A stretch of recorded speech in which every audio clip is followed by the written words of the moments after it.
Vamos a continuar con las intervenciones. En esta oportunidad tenemos al profesor Hernán Zamora, licenciado en Geografía en la Universidad de La Habana. Por cierto, muchos geógrafos por aquí. Es medio sospechoso. Aprovechamos para saludar al compañero Ali Peña, vicepresidente del Instituto Geográfico de Venezuela, Simón Bolívar. Por ahí también está Henry, geógrafo, demasiado geógrafo. Bueno, Hernán Zamora también es doctor en Sistema de Información Espacial en la Universidad de Alcalá, en España. Y actualmente es vicerrector académico de la Universidad Latinoamericana y del Caribe. Él nos va a disertar sobre un tema que es clave para comprender todos estos fenómenos, que es la geopolítica del cambio climático. Con ese título, no te quedes sino lucirte, Hernán. Adelante.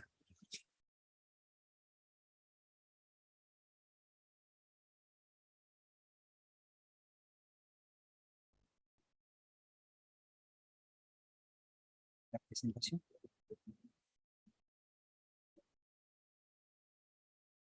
Geopolítica del cambio climático.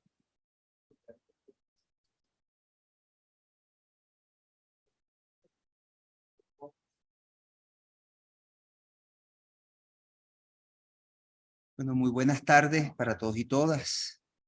Gracias por la invitación a este espacio para compartir lo que hemos ido reflexionando con el tema del cambio climático. Agradecemos al ministro Menéndez, así como al presidente del Instituto Geográfico, Ali. Qué maravilla, entre tantos geógrafos uno se siente como en la escuela. Y, por supuesto, se olvidó decir, Camilo, que soy investigador externo del Instituto Venezolano de Planificación Aplicada. Es decir, que estamos en casa. Bueno, después de haber escuchado desde temprano las presentaciones que se han hecho, por demás muy interesantes, y donde el tema geopolítico del cambio climático ha sido recurrente. Y cuando decimos que ha sido recurrente es porque ciertamente la base de todo este análisis pasa por el modelo civilizatorio occidental, capitalista, sobre el cual nosotros estamos montados. Y es que la peculiaridad de ese modelo civilizatorio está primero en el desarrollo absolutamente individualista. Y eso lo podemos ver como ejemplo palpable durante la pandemia del COVID-19 recién finalizada, donde el primer objetivo de los países civilizados de ese norte fue garantizar las provisiones de vacunas para todos ellos. Y después de que tuviesen vacunado al 50, 60, 70% de su población, garantizar para el sur global, que somos los más, las vacunas. Y lo mismo pasó con todos los insumos. Y esto lo traemos porque forma parte de esa estrategia geopolítica. Acuérdense, entendiendo que la geopolítica no es sino el equilibrio del poder y de las relaciones de poder a nivel planetario. Esa es nuestra aproximación para ese análisis. Entonces, lo primero que buscamos es identificar cuáles son las narrativas que desde el punto de vista geopolítico, vinculadas al cambio climático, se dicen. Primero se habla de la neutralidad climática. La neutralidad climática tiene que ver con lo que señalaba el profesor Berroterán, que es el equilibrio entre la cantidad de gases de invernadero que se emiten y la capacidad que tiene el planeta como sistema de absorberlos. La pregunta con la neutralidad climática es, ¿cuáles son los principales factores para la absorción? El profesor lo presentaba. Yo tengo los cuerpos de agua y la biomasa. Ahora bien, la biomasa, que estamos hablando de los grandes bosques, de las grandes selvas, la pregunta es, y en manos de quién están, y cuál ha sido el modelo civilizatorio y quiénes las están explotando. ¿Por dónde van los tiros por ahí? La otra pregunta de lo que se dice, es decir, ¿cuáles son las narrativas? Habla de los planes de inversión. Es impresionante cuando vemos cómo Estados Unidos habla de invertir 200.000 millones de dólares en la protección del cambio climático, la Unión Europea otro tanto de lo mismo, cientos de miles de millones. Pero además, ¿cómo es su proceso de inversión? Está vinculado a la fuga de carbono. ¿Y qué es la fuga de carbono?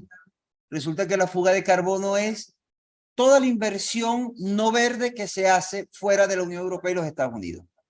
Y entonces a ellos les preocupa que los bonos verdes que se hacían alusión y se han hecho alusión durante toda la jornada, pues no se inviertan en Europa o no se inviertan en los Estados Unidos.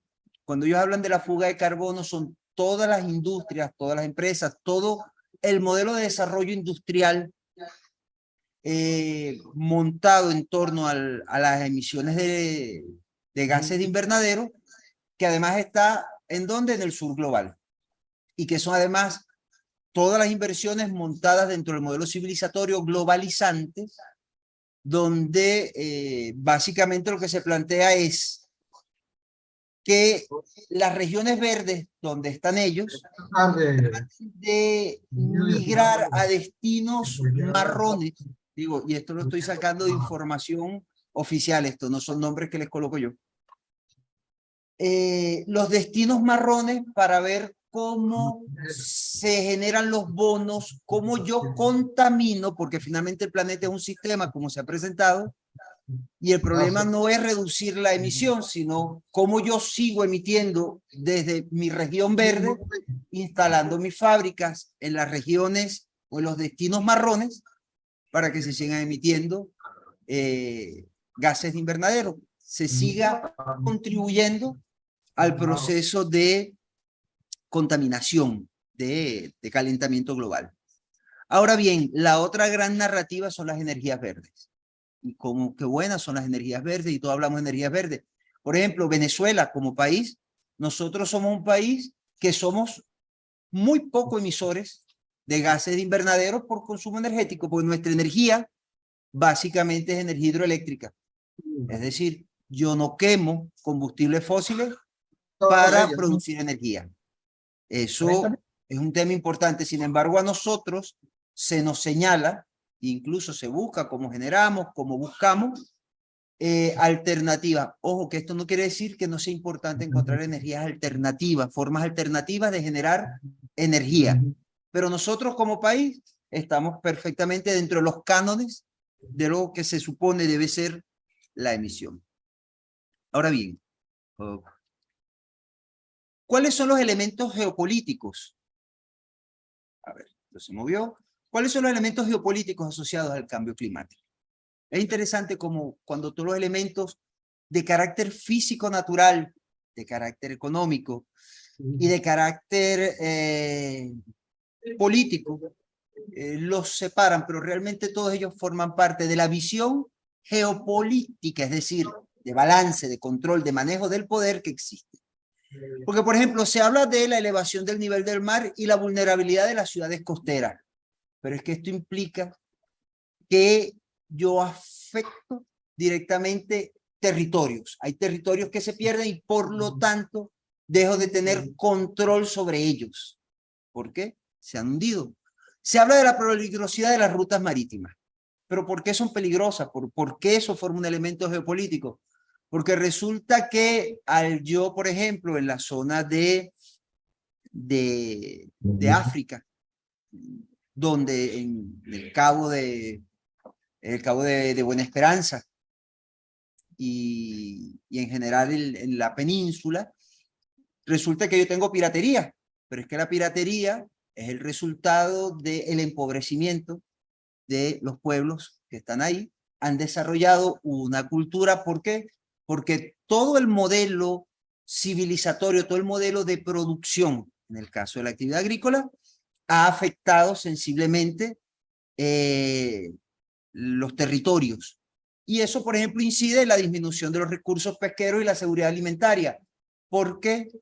Porque al haber cambios, se ha presentado ya cómo se desplaza, cómo se mueve los bancos de peces, y obviamente empieza a tener pérdida de los controles, porque se me mueven los mercados, se me mueven mis áreas de búsqueda de productos. El profesor insistía en algo importante, el profesor Berroterán, y lo decía el viceministro, decía el ministro Menéndez. La lógica con la que se ve el ambiente es la lógica mercantil. El ambiente sigue teniendo una visión de valor de uso y valor de cambio, es una mercancía. Y dentro de esa lógica está el problema de la pérdida de los mercados.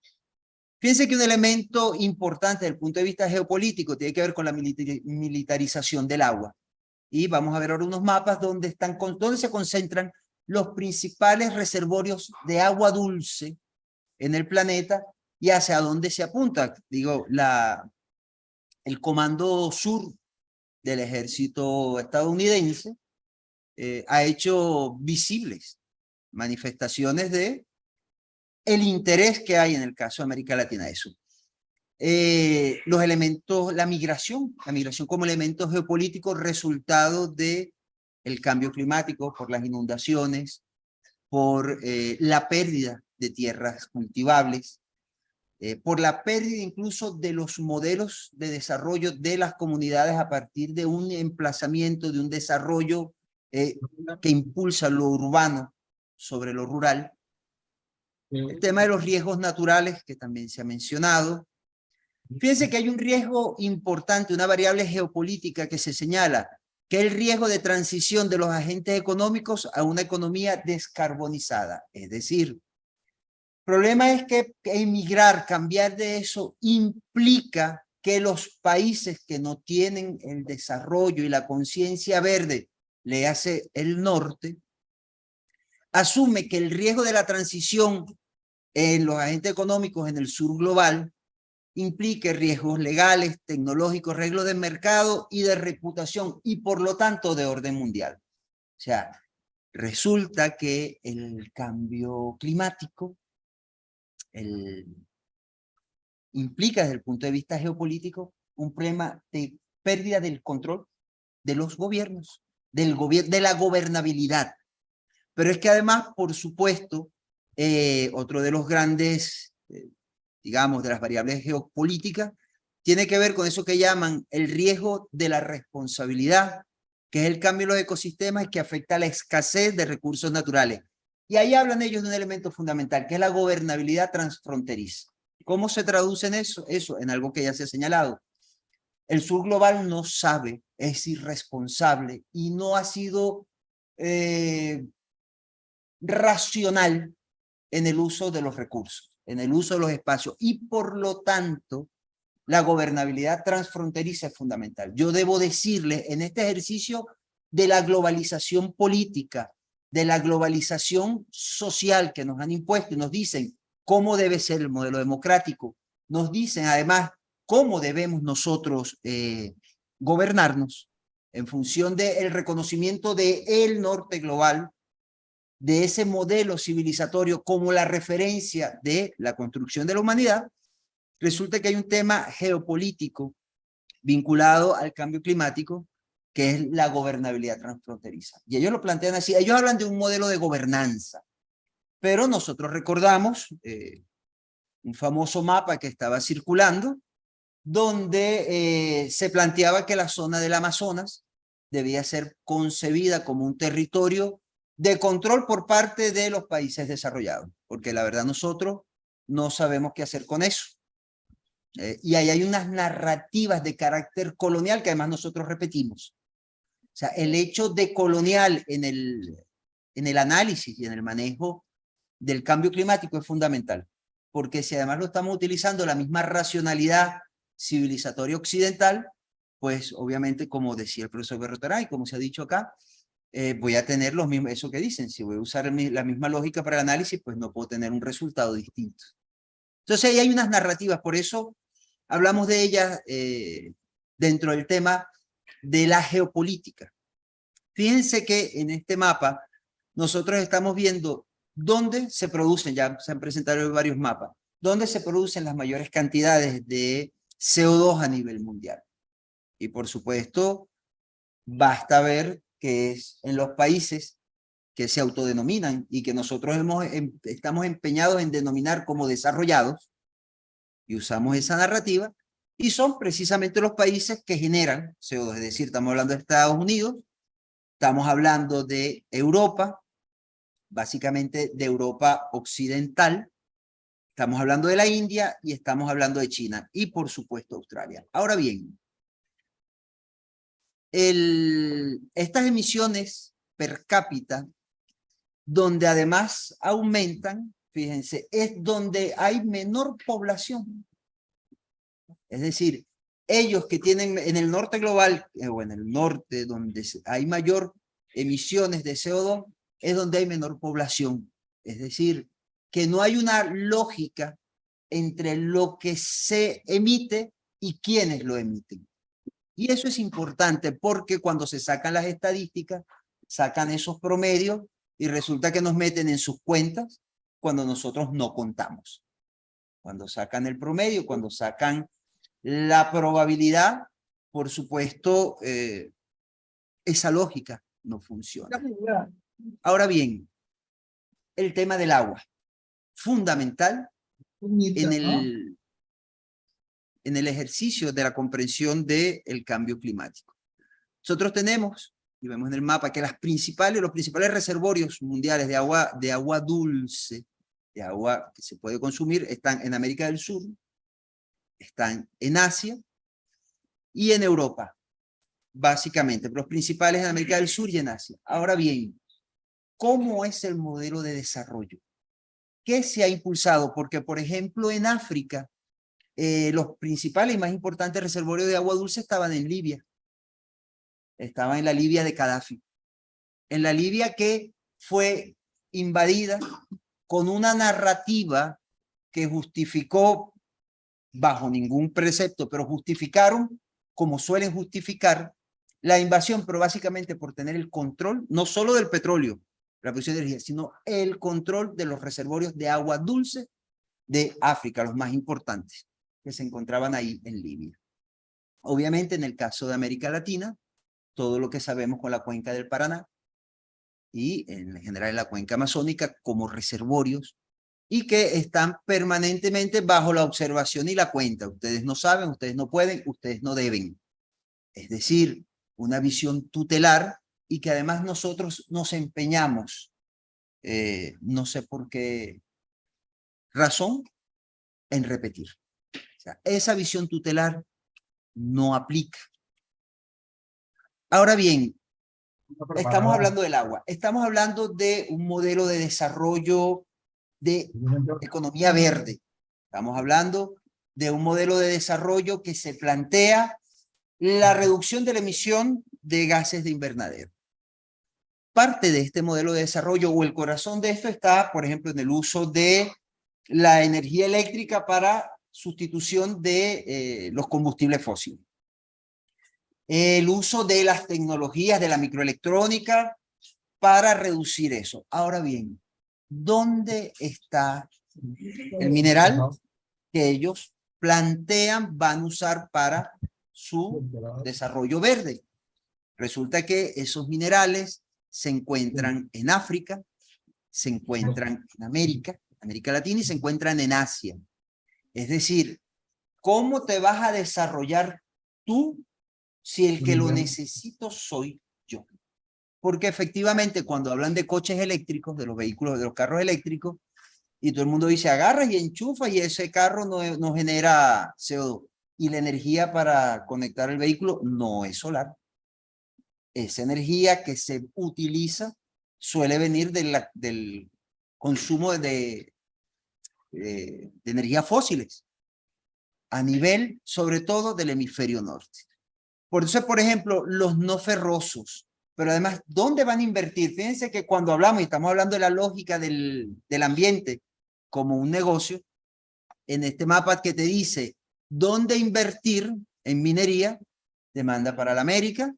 Fíjense, cuando hablan de Canadá, no es que Canadá va a invertir, no es que vas a hacer minería en Canadá, sino que vas a invertir en las empresas canadienses que van a extraer el mineral en los países del sur global. Creo que un ejemplo que ha tenido bastante revuelo en estos días en los medios es toda la protesta contra la minería en Panamá, que es un proyecto muy reciente, un pueblo que no tiene una tradición minera, cuya actividad no es la minería, y sin embargo los canadienses están invirtiendo ahí en extraer cobre. ¿Pero por qué? Porque resulta que el cobre se ha encontrado que tiene un potencial como semiconductor, en la producción de semiconductores para la transmisión de información, y juega un rol importantísimo hoy en día en la microelectrónica.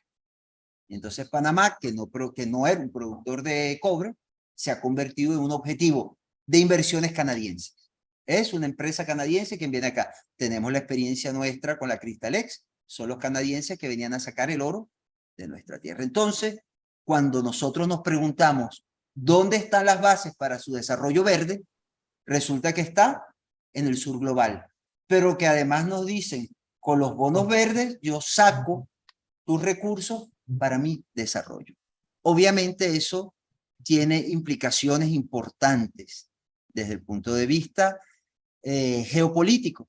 Insistimos en un tema de relaciones de poder. Fíjense que los principales tierras raras, que son fundamentales, que están en la palestra para la producción de los teléfonos celulares y cualquier cosa vinculada con la microelectrónica hoy en día, se encuentran en África, en América Latina, en Asia, básicamente, donde están las grandes. China es el mayor reservorio de tierras raras. Tanto es así que forma parte de, en ese ejercicio de control geopolítico global, los Estados Unidos en su política exterior tienen dos objetivos, y eso lo dicen ellos: combatir el cambio climático y frenar a China. Lo expresan claramente, sin ningún tipo de tapujos. Dicen claramente, frenar. ¿Y cómo yo freno el cambio climático?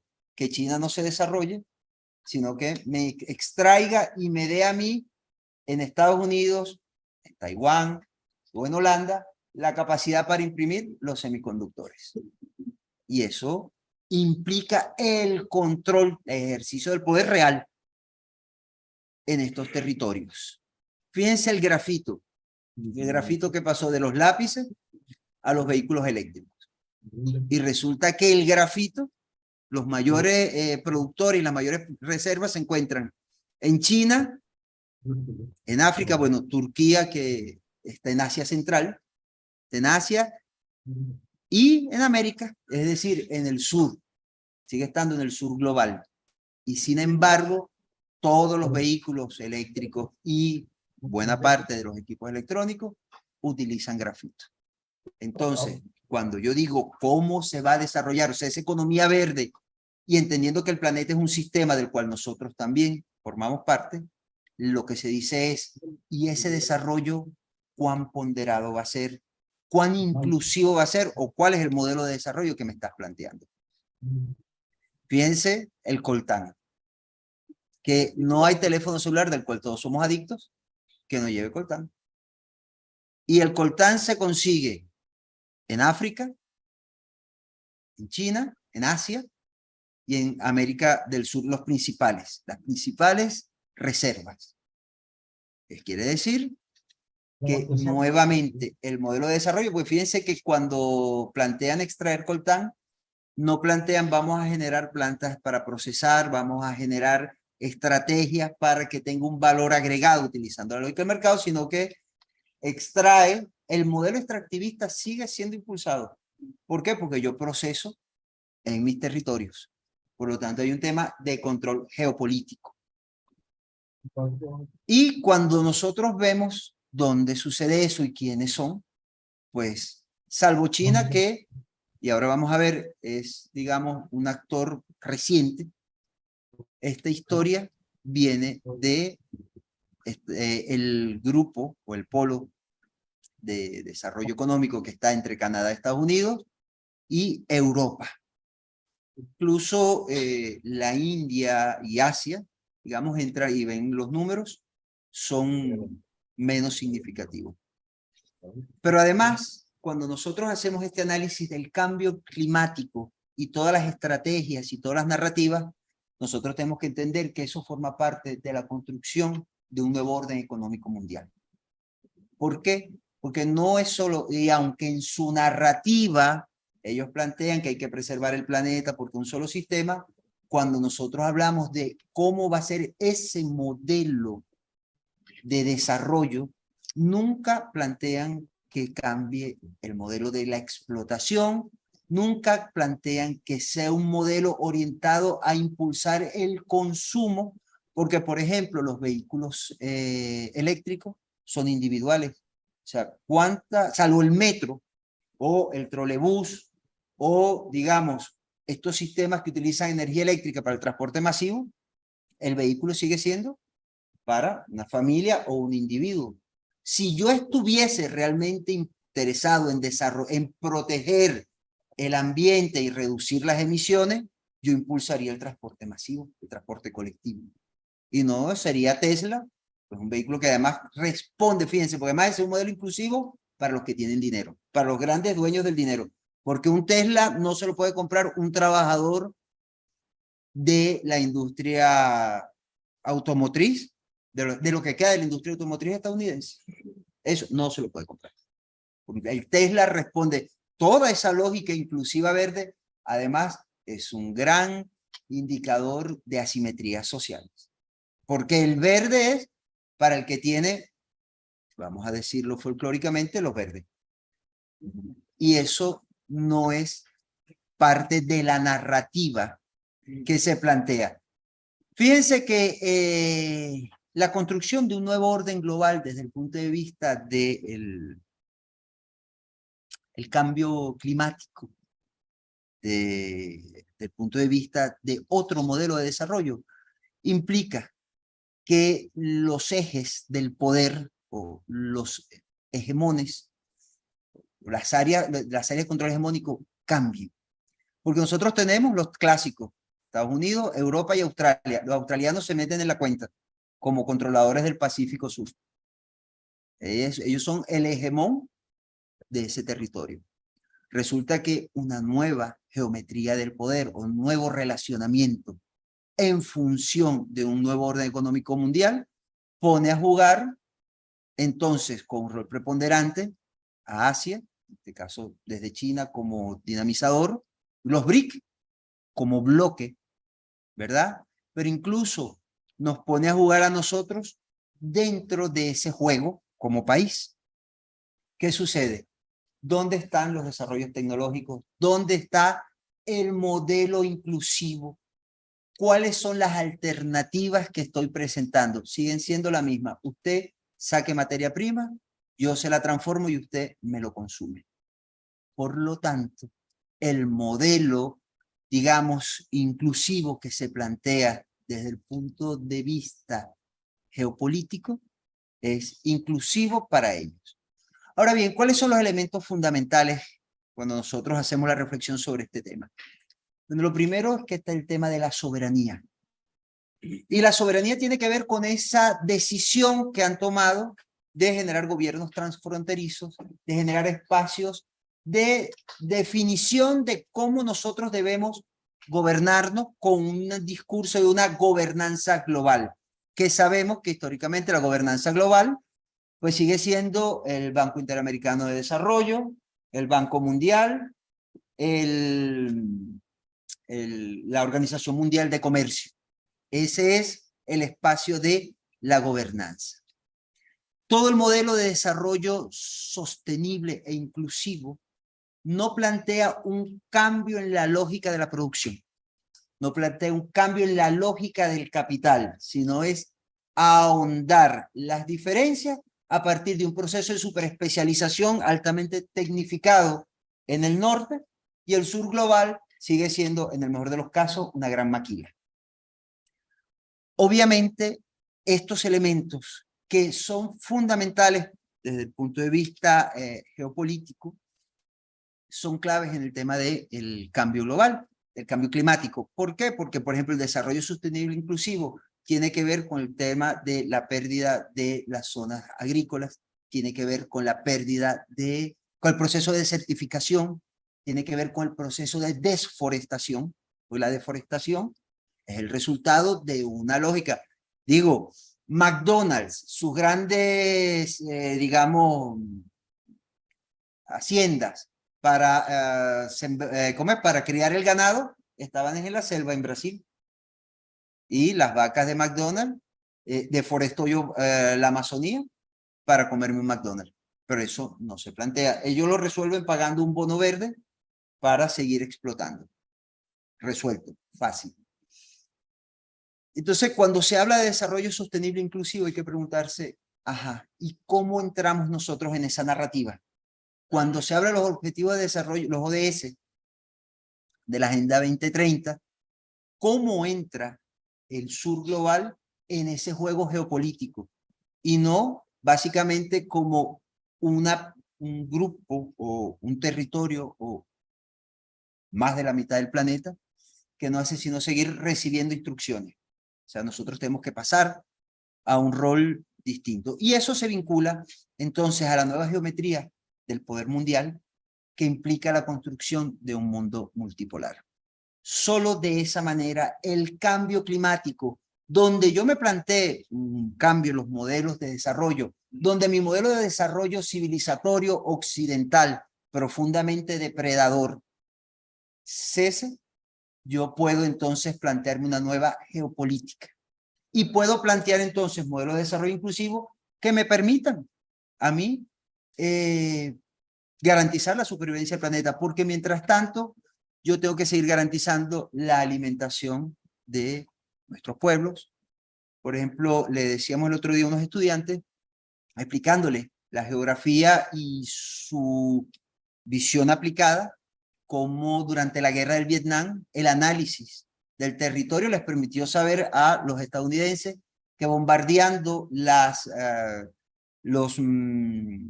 presas mataban de hambre a los vietnamitas porque los vietnamitas su principal alimento era el arroz. Y resulta que al acabar yo con las presas, se acabaron los sembradíos de arroz y afectó directamente al pueblo vietnamita. Y lo usaron como técnica. Eso fue desarrollado además por unos geógrafos. Por Arthur Strahler, el del libro de Geografía Física, fue quien hizo ese análisis. Y lo aplicaron facilito en la guerra. Ese mismo análisis sigue funcionando para el tema del cambio climático a nivel planetario.